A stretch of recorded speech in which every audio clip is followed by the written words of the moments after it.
Bentornati a un nuovissimo aggiornamento con le previsioni meteo, le condizioni meteorologiche che saranno contraddistinte da un anticiclone che dominerà la scena su gran parte della nostra penisola, anzi sarà protagonista e continuerà a portare giornate stabili e clima decisamente mite per il periodo. Continuiamo a segnalare valori oltre i 23 gradi su gran parte della penisola, anche al nord sulle pianure. Tuttavia la temperatura andrà a calare nel corso dei prossimi giorni, soprattutto la giornata di domenica.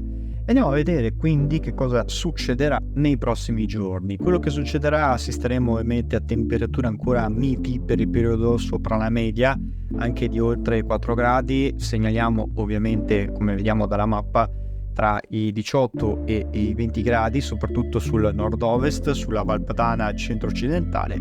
Sul resto del versante adriatico le temperature andranno man mano calando, soprattutto al nord-est, soprattutto per la persistenza anche di locali nebbie e foschie, soprattutto sul basso Veneto e lungo le coste.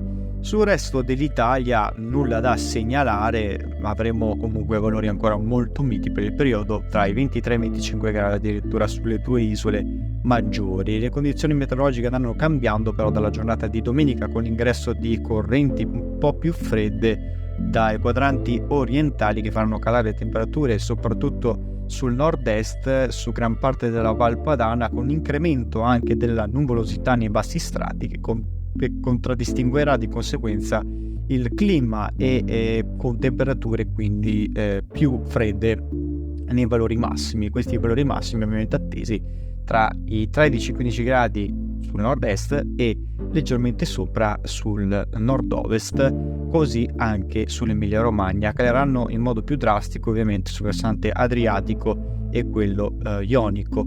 Anche sulle due isole maggiori sentiremo di un leggero calo, ma come notiamo l'immagine raffigura un potente campo di alta pressione che si estende dal Nord Africa verso la Gran Bretagna, e di conseguenza il gran freddo rimarrà confinato solo sugli stati centro-orientali. Di conseguenza ci aspettano issanti con sole protagonista, a parte qualche foschia, come abbiamo segnalato sempre, e nebbie, specie nella giornata di venerdì e poi anche quella di domenica, quando avremo della stabilità, tempo soleggiato, ma annuvolamenti e foschie dense su gran parte della Val Padana, specie su quella del Piemonte, della Lombardia e dell'Ovest Emilia. Per quanto riguarda le novità, non ci aspettiamo nel corso dei prossimi giorni dei cambiamenti. Lunedì però sembra ipotizzare il modello europeo una piccola saccatura che in risalita verso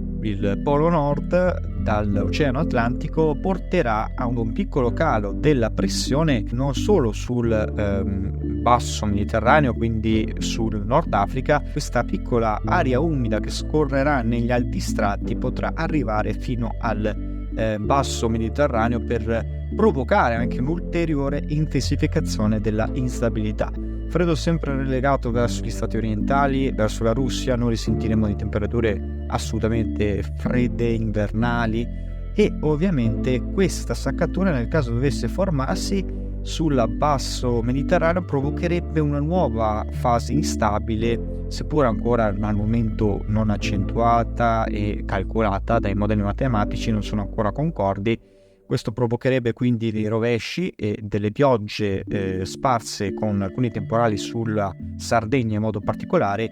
Questo minimo al momento sembra ipotizzabile formarsi sulla Algeria, ma nel caso ovviamente dovesse formarsi, perché ancora i centri di calcolo non sono concordi, questo dovrebbe accadere tra giovedì e venerdì, quindi insomma ancora una fase delicata. Io sto dando ovviamente solo un accenno, una bozza di quello che ha emesso il modello europeo. Io assolutamente non dico che sia affidabile, la ritengo una previsione al momento davvero con una scarsa probabilità, essendo che la traiettoria al momento degli anticicloni è determinata appunto da una corrente a getto decisamente elevata. Vi darò ovviamente dettagli in caso ovviamente di modifiche, che sicuramente ci saranno nel corso dei prossimi aggiornamenti meteo.